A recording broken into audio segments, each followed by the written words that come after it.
Well, good morning again, everyone. Welcome to the final ladies' room for this week, Thursday, November 4th. I hope everyone is doing a-okay. Yeah, I'm not too hot this morning. It's the time of the month. So, y'all, excuse me if I'm not bouncing with energy, all right? You know what it feels like? You just want to crawl into a ball and get your painkillers. Yeah. Good morning, Andrea. Good morning, Rita. Andrea, I'm trying to concentrate. You have me cracking up this morning. Whew. We're in for some fun times ahead. That I can tell you. We are in for an interesting ride. Good morning, Brian. Good morning, Deborah. Good to have you guys here. As soon as you're coming in, hit the share button. Good morning, Christelle. Yeah. Things women have to go through, huh? It's not even funny. All for what? Things we have to go through. But some people have it so easy. It's like, you know, the month just come and go and no biggie. Others have to like go through it, and deal with the excruciating pain and stuff like that. Anywho's, come on in, guys. Like I said, we're in for some interesting times, and the way some of you are going on, I swear, the bell has been rung and they're ready to bolt out the stables. We're ready to hit the ground running. Because we're heading to the polls tomorrow. But based on the atmosphere, the current climate, I think it's going to be one of the most interesting election cycle. I honestly believe so. It will be one of the most interesting. And I'm excited. It's been a while since I've been this excited about, an election. Elections come, they go, you just do whatever you gotta do, you vote and you keep it pushing. You're not, like involved. You don't want to really hear what people have to say. Sometimes there are people who just go vote. They don't even go to a rally. They don't even listen to a speech. Just know you have to vote and you probably support yellow, green, red, pink, blue. You just go cast your vote and it's another day for you. You still gotta get up the next day, go to work. You still have to pay your bills. You still have to, deal with all the struggles and what have you. But I'm not gonna lie. It's been a while since I've seen folks this, revved up and excited and involved, and that's good. That's good. The end of the day, especially for those of us who live here, it's important that we pay attention to what's happening, and not just sit on the sidelines and hope things get better, but actually be involved. And regardless of which side of the fence you sit, I just think it's refreshing to see young people wanting to be part of this whole um, leadership and wanting to be involved in the governance of our country and the future of our country and stuff like that. I honestly think it's a good thing. I just hope that it's not gonna, well, I may not go there because it will, knowing how some of our people stay. But already seeing the bantering and the back and forth. But one thing I always take away from it is that regardless of who you're supporting, let us always make the bigger picture this rock. Regardless of who you favor, who you like, who you support, let the bigger picture always be this rock. What you think will be good for this rock? How would it help this rock? How would it advance this rock? I know a lot of times people more go into the color part of it and who they like and, figure, what, if I'm loyal to this, sink or float, I'm going to be loyal to it. But I always think of country first. My loyalty is supposed to be to country and not any one person or one party in particular, but to country. You think you owe it to your country to be better and do better. But I digress as always. It's not really my topic this morning. Good morning, Narissa. Good morning, Alana. Good morning, Ambika. Queen Bee, good morning. Yeah, so what are you guys' thoughts on, what's going on? How y'all feel about it? Are you excited or you just, oh well, I'm playing the wait and see game? Are you willing to be part of it? Or are you willing to just sit by the sideline and say, well, they're gonna figure it out? How do you guys feel about it? I'd really love to, know how you all feel about it. Are you excited? Yeah. I know I may not sound that way this morning because I'm getting those cramps, but it is. There's a buzz. There's a buzz. Um, there's definitely a buzz. Not only for folks here, but folks abroad. But it's something that pops up every time. And what I want to talk about this morning, I sort of preempted it a bit on my Facebook page. Um, that of training, and I'm speaking in particular to journalists and media practitioners and whatever, anybody in that field, communications or what have you. I know we don't have like a journalist school per se. I know that TMR show has a communications program, but I don't think we have like a school where you go get proper training in the who, where, when, why, what sort of situation, questions to ask and stuff like that. Because from the onset of COVID, we had more press conferences than I can ever count. Compared to years gone by, you probably have every Tuesday or whatever. There'll be a little presser, people do their thing. But COVID brought on a whole lot of those sort of, communication lives and what have you, and people and journalists getting the opportunity to ask questions basically on behalf of us. And I always put myself, like when I do interviews, I always put myself, I'm not asking this question from only myself, but it's a question I think that people want the answer to. So while I can do an impromptu interview, somebody could just show up here this minute and want to have a conversation, and I can handle it, no biggie. I always like being prepared. And I know most of these press conferences and presses, people are aware beforehand that on Wednesday or every Tuesday there's a press conference and so. They usually send it out. The Minister of Health or Minister of Works and whatever will be chairing this meeting. So in advance. Okay, so these people will get up, they'll talk, and then they open the floor for questions. And then here comes the questions. And I'm not gonna lie, for the past, and this is in no way to bash anybody, because at the end of the day, it's not about criticism got me where I'm at. And positive criticism, not negative, not just criticizing for criticizing's sake. I took from it what I had to take, and what I think didn't serve me, I left it alone. But then comes the question part of it, and then you hear the questions and you're like, oh God. And you're not even a journalist. You're not even trained for this. So it begs the question, and I must say kudos to my establishment, even though we're not that sort of, news outfit or what have you, but based on what we do, we have training in this regard. And prior to COVID, we usually have 3 sessions per year, but not being able to meet and gather before, we sort of, but it's something we did here. And we're not even like journalists like that. So I'm asking the question, do media houses invest in training for their staff, knowing that there isn't like a journalist school you can go to? I know Jericho Anthony Greenwich, God rest his soul, yesterday made 10 years since his passing. I know he did his own thing. He had training and stuff for young upcoming radio personalities and media practitioners. And a lot of people underwent training. Also, Paul Roberts. I know these folks, did training because I got a bit myself from Paul Roberts. And it was a personal investment for you. Jericho didn't do it free. You had to pay a small fee, and you did your training. So we don't have a school per se where you go and get training.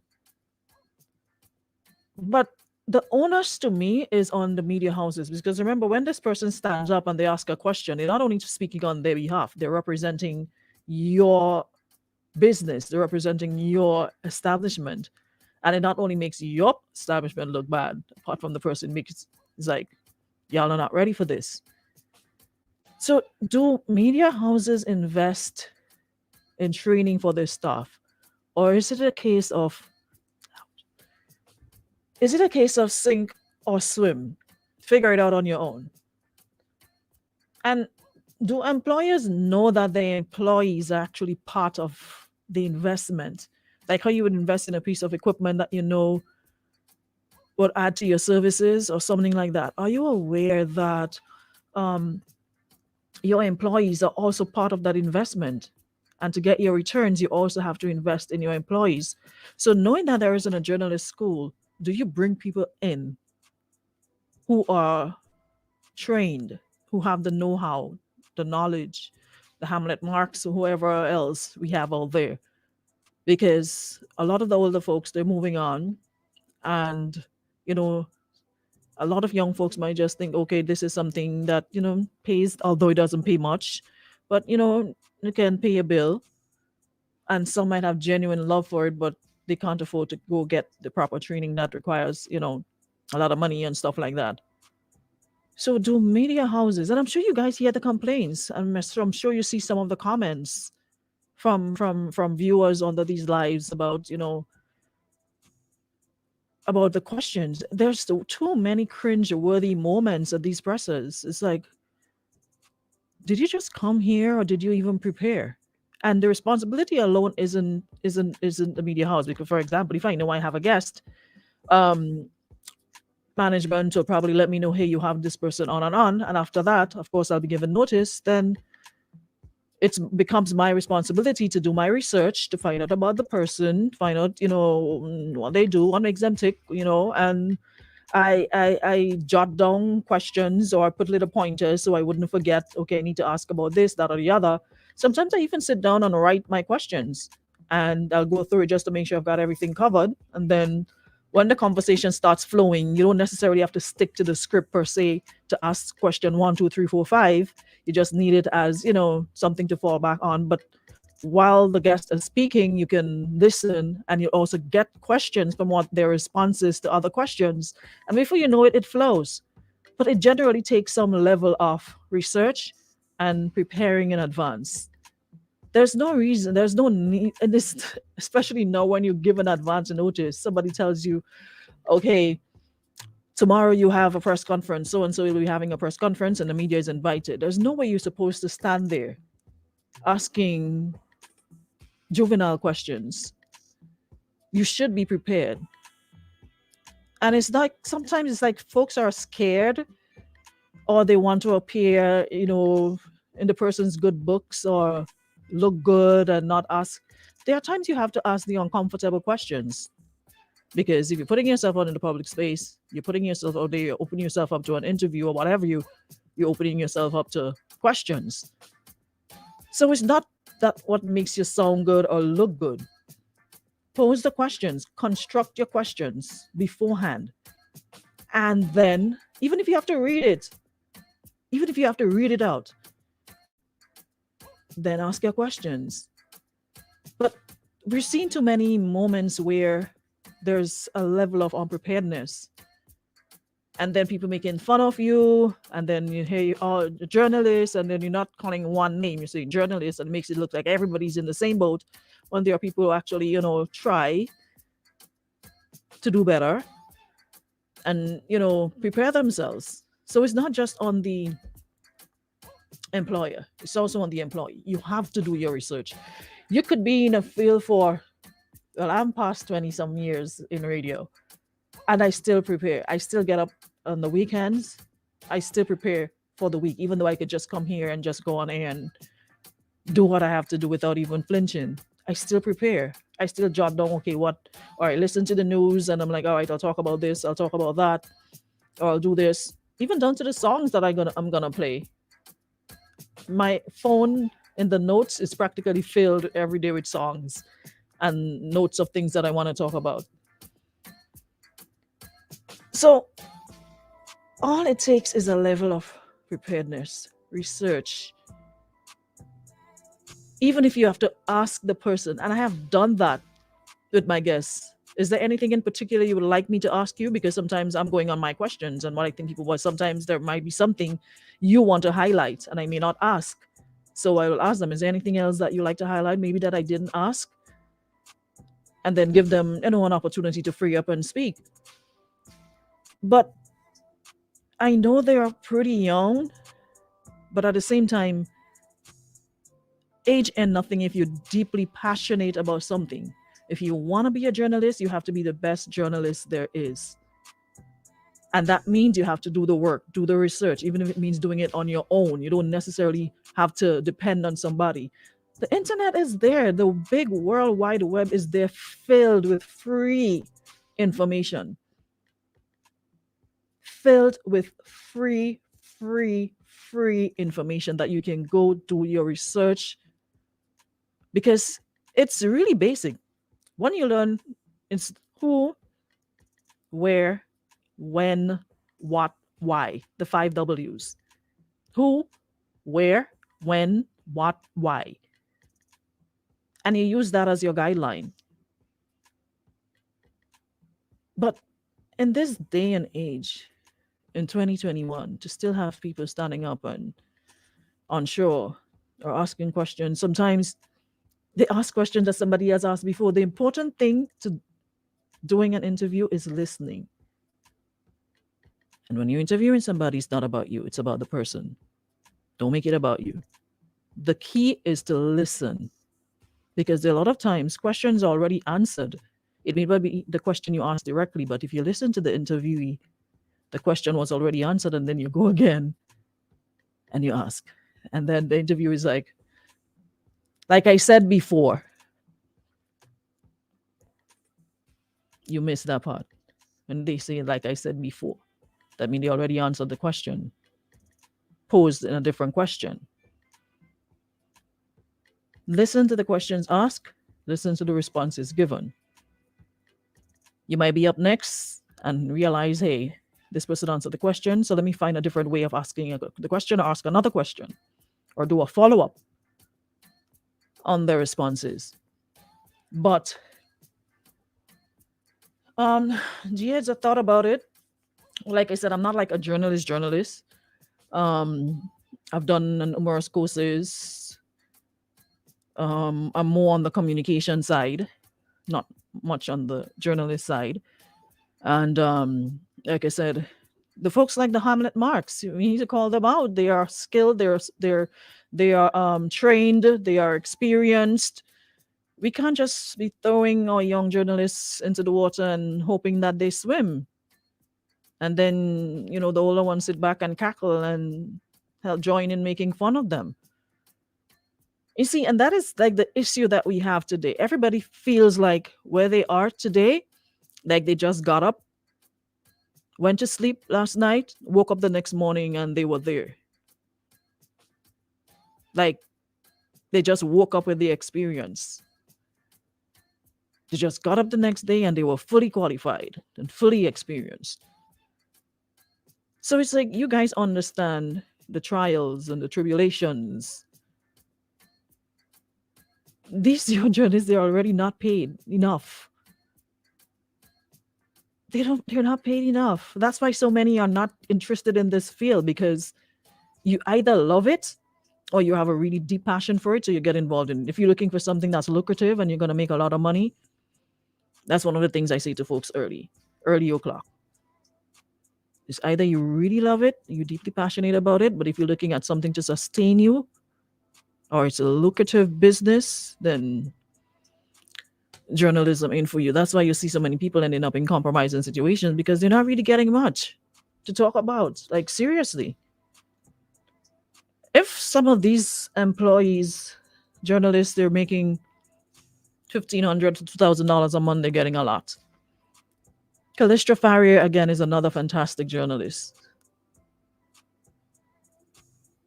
So I don't think it will kill to take a couple of these young journalists under you guys' wings and try to help them fly, because we're going to have this problem every time. Every time. Delroy says not only the young personnel, many seasoned journalists who have been in the profession for ages ask questions that are very juvenile, while the majority may be young. It's not only the young ones doing it. You are so correct. You are also correct. You're so correct. Um, Delroy, why did you bounce though? Because you were really good. But like I said, it's not something that sustains you. It's like a revolving door. It's like you have a lot of trainee journalists. They come in for a couple, you see them, and then you get another set. And then they leave, and then they get another set. So it's not really sustainable, and it's not something they stick around for long enough. But like I said, at the end of the day, I think the onus is on both employer and employee, because you have to be hearing the complaints. You have to be seeing the comments under these lives every time your journalist asks a question that requires a sit down or a training session among staff. Hire somebody who is skilled and trained and who can teach them a thing or two, and then encourage them to do their own research and prepare. Write down your questions. Even if you have to ask for help, ask other people, I have such and such person, I have this press conference coming up. Do you have any questions you think I should ask? Is there anything you think anything you need to know about? Feel free to do it. Role play, we did that when we had our journalism class or communications class. We did role play. We pretended today I'll be the interviewer and you'll be the interviewee, and tomorrow I'll be the interviewee and you'll be the interviewer. So we did role play. We did a lot of role play when I did my training.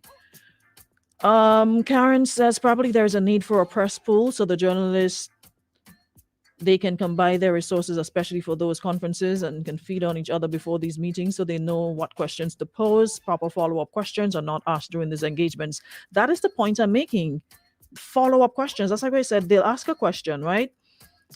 And the interviewee would respond. And sometimes there are some things in there that you need clarification on or requires more explanations on. And it just falls by the wayside. Sometimes it's like you ask the question just for asking sake, because a lot of times I've heard question asked and the answer had nothing to do with the question. But if you're paying attention, you'd realize, but wait, this person didn't really answer the question. They went down the road, brought me up, went across, came back, but they really didn't answer the question. And then you sit back smiling, thinking, okay, yes, I asked the question, it was answered. Listening, like I said, is very, very, very, very important. Listening, not just asking a question, but listening to the response. Because a lot of the times, if you're not paying attention, you would realize if your question was never answered. Question went up the road. The role of the association, Delroy, I know. That's why I said earlier on, it's not something that can sustain you. It's not lucrative. It's not, if you have to think about your future and well-being, it's not something that's an area that would take you there. This says passion alone cannot sustain you. You have to think about your future and your well-being. If our employers are not taking our well-being into consideration, then we as a journalist need to. That's what I did. On to the next. Exactly. You have to take your future into your own hands. You have to take it into your own hands. So you're so right about that. Passion alone cannot sustain you. And one thing to be passionate about it, and the person you're working for is like, no big deal. So you're giving it all, you're putting your back into it, and you're not getting that support. Sometimes you'll hear about a little course and you ask, can you help me pay this, even if you pay half. I've heard of situations and you have to do it on your own. It's because you really want to do it. So it takes it. That's why I called out both the employer and the employee. Employers have a part to play in training of their staff and realize that your employees are actually part of your investment, so you have to invest in them. And employees also have to do their research and prepare in advance. Way too many cringe-worthy moments at these presses.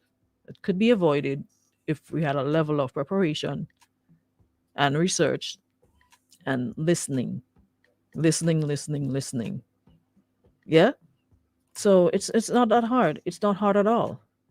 And it should not be left. If you're working at an establishment, it should not be sink or swim.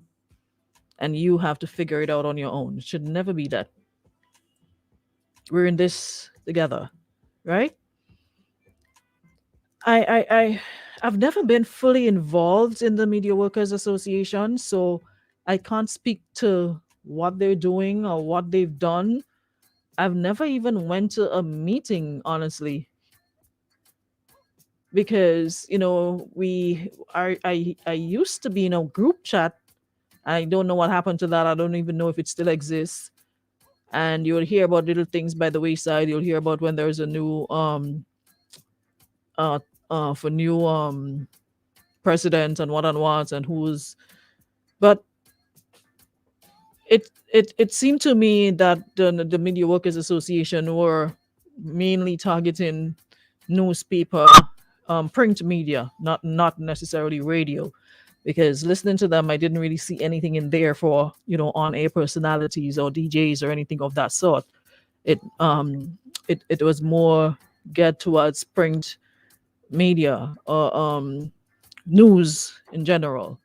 Yeah, it was more news oriented. So um I really didn't have any interest because I didn't see anything in there for me. So I'm not too sure if it is they're still around, because I haven't heard them for a while. If there's even a president or if it's still active, I don't even know. I don't even know, because a lot has been happening and I have not heard them speak up on it or send out any releases. So I'm not sure um what's happening.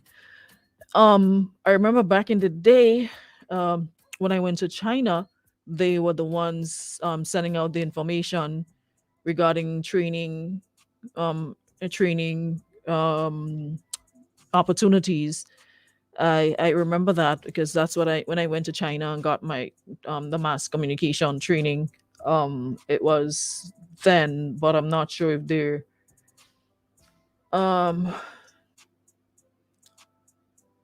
I'm not sure if they do anything now.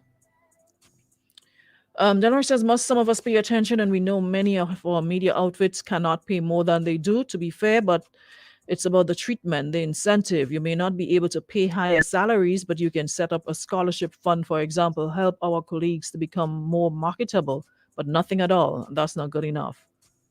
Yeah, like I said, it seems easy to talk about it. And a lot of times, I hear them, I hear some of the complaints, and it's some of the conditions that they work under, you know. And if you're not a happy employee, you don't go out of your way to do anything. You don't use your initiative. You don't do nothing extra. You just do the bare minimum. If you feel like your employer isn't meeting you halfway and isn't, concerned or interested in your well-being, you don't really do much. You don't really do much. You just do the bare minimum. So maybe that's why you don't have workers going above and beyond and just doing whatever. So like I said, I'm not sure if there's any trainings or whatever going on. I'm really not sure what's happening with them. Haven't heard from, I'm not even sure I'm still in the group. um haven't heard from them in a while, so I can't speak to that. But I just wanted to talk about that a little bit. Again, like I said, I know it's you guys work under some really trying conditions, but if it's a field that you're passionate about and it's something that you really want, you always have to be your best. So regardless of how you feel about where you are, once you decide to stick around and do the job, well, at least make an effort to do it well. Yeah.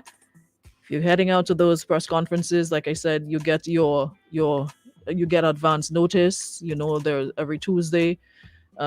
There's the weekly press cabinet briefing, and they usually send out who's going to be there in at least 2 to 3 days before. So do your research and prepare in advance. Find out what's happening. Find out what's happening, and of course, if you need help, ask. If you need help, ask, because sometimes you might think you know it all when actually you don't. Yeah. And like I said, it's constructive. It's no way to put anybody down or to make anybody feel bad, but I'm sure you guys read the comments. I'm sure you see what folks are saying after these press conferences, and just want everybody to do well. It's your brand. Because even though you're representing an outfit, when you stand there, you give your name, it's also, you're also representing yourself and the brand. So regardless of what's going on, how you feel about where you're working, the pressures, whatever else, the treatments, lack of incentives, not being paid properly, whatever the reason. Once you get out there and you're still doing the work, you're still employed, at least make an effort to, you know, to do well. Yeah. So that's for my media folks. And like I said, again, employers, a reminder that your employees are also an investment and not just there. They're actually part of the investment. So you have to invest in them. If you can help with their training and help to be part of their development, by all means do so. I know we're in difficult times. I know money isn't flowing like it used to, or a bit more than it used to, and a lot of folks have to cut corners and what have you. But like Delroy said, if you may not be able to provide, the financial incentives, at least help in terms of the personal development. All right. So I thank you. So that's about all the time I got with you guys today. Just wanted to give my 2 cents. Delroy, thank you so much though. Thank you so much for, adding your 2 cents for somebody who's been involved and, deeply into journalism and media and what have you. I really appreciate, hearing your side of it. And I understand. I really do. Yeah. So we'll be back next week. Thank you so much to our friends at Escoma Variety Store, Beacon Insurance, and Western Union for taking us through. And looking forward to having you here again next week, God's will. Thanks so much to everyone who checked in, and thank you so much for contributing. Like I said, it's not about bashing, because a lot of times you see some of the comments under these lives and it's wow, it's really hurtful, and it can be very demotivating, and it's not something you want to see when you're thinking you're doing your best. You stand there and you're thinking wow, I asked a good question, and then you see the comments and people calling you all sorts of names and and it could be very hurtful and what have you. But if it's something you're passionate about, like I said, let it motivate you to want to do better. All right. Brand's Morning says best way to invest is in yourself. When an organized investment is absent, when you put yourself out there, you are the one being analyzed. And that's what I'm saying. You have to make a conscious decision. It's either you're into it or you're not, because when you stand there, it's your brand. You're also representing yourself. So, that's why I made that point as well. When you stand there, you're also representing yourself, because most of the time, people looking on, they don't say, well, Tom Jones Media House. They'll be like, if your name is Jack Brown, or what stupid question Jack Brown asking there? Where Jack get he trained? So you have to definitely want to do better. You have to be prepared, regardless. You have to be prepared. You have to do your research. It is important. You'd have advance notice when these pressures come out. You know who's going to be there. Do your research. Prepare, and most importantly, listen. There's a lot of follow-up questions that could be asked. If you listen to the responses, yeah, and that could take you to your next question.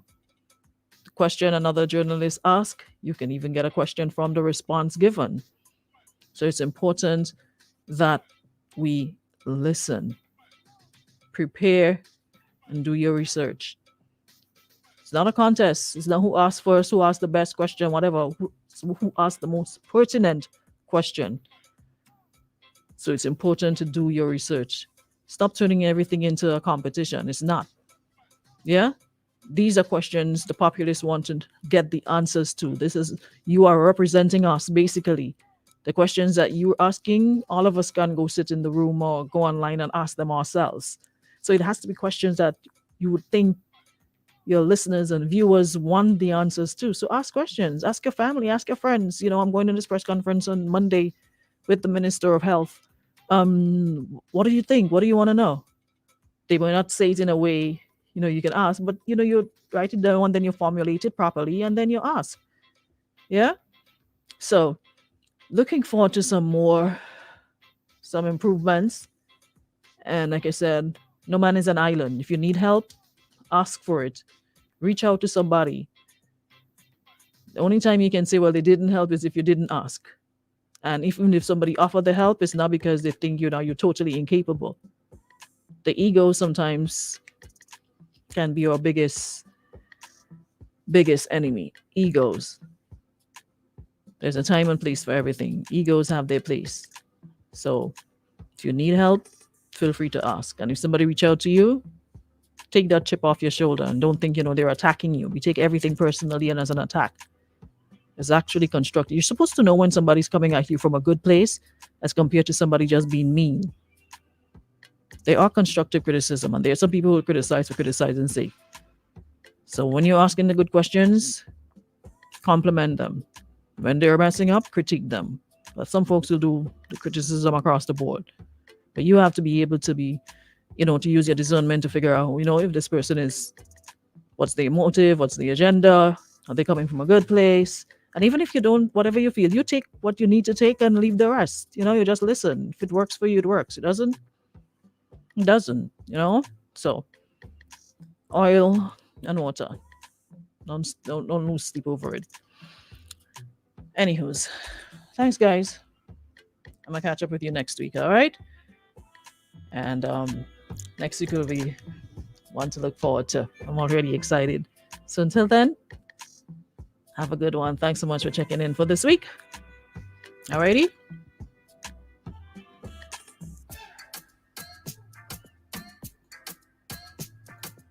Ladies Room comes to you compliments of Beacon Insurance.